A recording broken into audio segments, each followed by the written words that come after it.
नेहा सिंह राठौर से मैंने बातचीत की थी भोजपुरी को लेकर। ये कौन है? नहीं जानते? नहीं, मैं नहीं जानती कौन है। और उनसे जब मैंने बात की तो उन्होंने कहा कि ये लोग चोली हुक और रिमोटवा से लहंगे उठाते रह जाएंगे भोजपुरी वाले, उससे ऊपर नहीं उठ पाएंगे। चोलिया के हुक राजा जी तो हर लहंगा उठा दे रिमोट से, और कुर्ती के टूटल बा बटमिया घूमेलू बाजार में मोहनिया असली औकात। वो है कौन ये बोलने वाली? नेहा जी, मुझे लगता है कि उनका टेस्ट ही वैसा है कि वो चोली घाघरा और रिमोट ही सुनती है शायद, मे बी। इनसे पूछिएगा जरा आप हाँ। कि अपने घर की माई बहन के साथ तुम ये करोगे? ये लोग तो हैं ही दुष्ट, और जो पिछवा इनके चल रहे हैं वो भी कम दुष्ट नहीं है। तो पावर स्टार के कहा ये उन्होंने कब कहा? परसों ही कहा है, कल या परसों। पवन जी के भी गाने बहुत आते हैं, तो वो भी तो गाना आता है, भगवान बड़ी फुर्सत है तोरा के बनौले बाड़े। तो इस गाने की चर्चा क्यों नहीं करती? कि नेहा जैसे बहुत लोग आके उंगलियां उठाते हैं, मैं स्पेशली इसके लिए आंसर नहीं करूंगी। कभी नेहा से आप इंटरव्यू करेंगे तो बोलना कि नेहा जी आपने लास्ट कौन सी भोजपुरी फिल्म देखी है, ये बताइए आप। इतना ही है, अगर आप कवि हैं तो आप आइए, लिखिए, आप आइए इस मार्केट में उतरिए ना, अखाड़े में आइए, सीधा पब्लिक में बैठ के टिप्पणी करना तो सबको बहुत आसान होता है। आइए अखाड़े में और बताइए दुनिया, हम सबको बताइए कि कैसे गाने होने चाहिए, प्लीज शो ऑफ।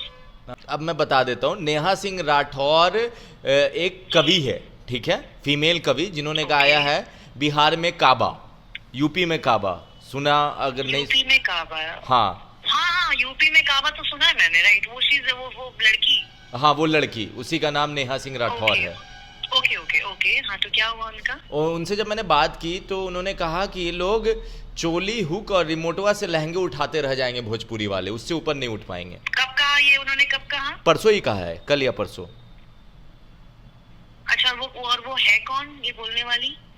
वो बोल रही कि हम भी बिहार से हैं, हमको बहुत बुरा लगता है इन लोग रिमोटे तो से बिहार से हैं तो उनको देखो, मैं क्या होता है ना, जब भोजपुरी के बारे में भी जब लोग कुछ भी उल्टा पुल्टा बोलते हैं, हाँ, फिर मैं भी थोड़ी समझदारी मेरी साइड में चली नहीं, आप बोलो, अपनी बात रखनी चाहिए। मैं ये कहना चाहूंगी नेहा जी से कि नेहा जी, कभी वक्त मिले तो आइए, मेरे साथ बैठिए और वक्त निकाल कर आइएगा। मैं आपको इतने गाने सुना दूंगी, इतने गीत सुना दूंगी कि वो थक जाएंगी सुन के, लेकिन गाने समाप्त नहीं होंगे। मुझे लगता है कि उनका टेस्ट ही वैसा है कि वो चोली घाघरा और रिमोट ही सुनती है शायद, मे बी, क्योंकि मेरे पास तो भरमार है गानों का। और उन्होंने एक चीज और कहा, उन्होंने ये भी कहा कि इन लोगों ने भोजपुरी को बेच के अपनी बोटी कमाई है, मतलब खाना कमाया है, रोटी कमाई है। नहीं, तो भोजपुरी में काम करके तो सभी खाना कमा रहे हैं, सबके सब कहीं ना कहीं काम करते ही हैं। नहीं, उनका तर्क ये था कि ये लोग रिमोट से लहंगा उठाते हैं, चोली और हुक पे रुके रहते हैं, कुछ अच्छा करना इन लोग को नहीं आता है। रवि किशन का सिर्फ रिमोट वाला ही गाना है क्या? रवि किशन के फिर उस गाने की चर्चा क्यों नहीं करती नेहा? जैसन सोचले रहनी वैसन धनिया मोरबाड़ी, इस गाने की चर्चा क्यों नहीं करती? चलिए पवन जी की बात करते हैं, कमर चोली लॉलीपॉप समथिंग। अब बोल रहे ये लोग से तो गाना देखिए क्या है ना हमजा, मैं ये स्पेशली इसी लेडी के लिए नहीं बोलूंगी, मैं जितने भी मीडिया कर्मियों से भी मिलती हूँ, दे आस्क मी कि भोजपुरी में अश्लीलता, भाई तुमने लास्ट कौन सी पिक्चर देखी थी, मुझे ये बताओ। कभी नेहा से आप इंटरव्यू करेंगे तो बोलना कि नेहा जी आपने लास्ट कौन सी भोजपुरी फिल्म देखी है, ये बताइए आप।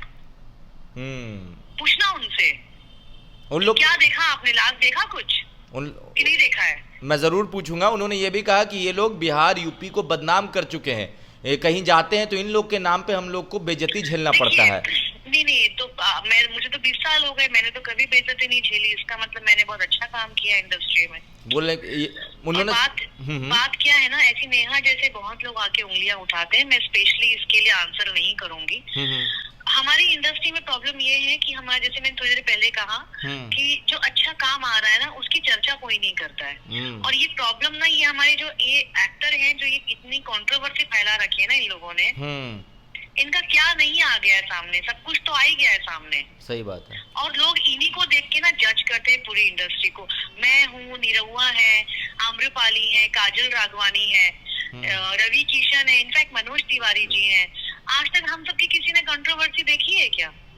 नहीं, मुझे तो आइडिया नहीं है। नहीं देखी है ना, नहीं देखी है ही नहीं कोई कंट्रोवर्सी होता भी है तो हम पर्सनली बात करके सुलझा लेते हैं, हम थोड़ी लाइव आके बकवास करने लग जाते हैं।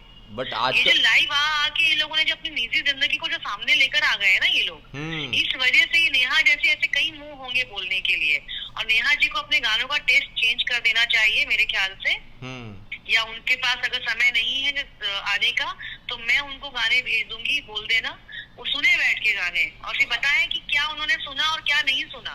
वही हिंदी में हनी सिंह जब आए थे उन्होंने कितने डबल मीनिंग गाने गाए हनी सिंह ने। 4 बोतल वोडका ठीक है?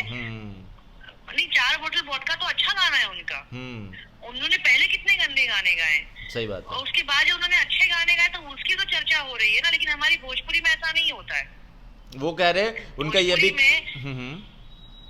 नहीं, भोजपुरी में अगर रवि किशन का रिमोट गाना है तो उनको हमेशा उसके लिए बोला जाएगा, अरे उनके 100 गाने बाकी के कितने अच्छे हैं, उस पर क्यों नहीं बात करते।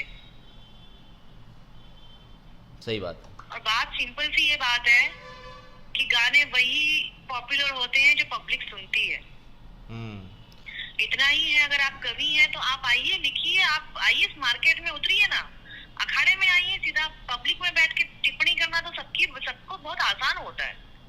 आइए अखाड़े में और बताइए दुनिया, हम सबको बताइए कि कैसे गाने होने चाहिए, प्लीज शो अस। उन्होंने ये भी कहा कि इन लोगों को ढोरी चाटने से फुर्सत मिलेगा तब ना आगे का कुछ लिखेंगे। एक गाने का जिक्र किया कि डेवरा ढोरी चटना बा, बताइए ये सब कितना अश्लीलता है। अभी देखो इन गानों के खिलाफ तो मैं भी हूँ,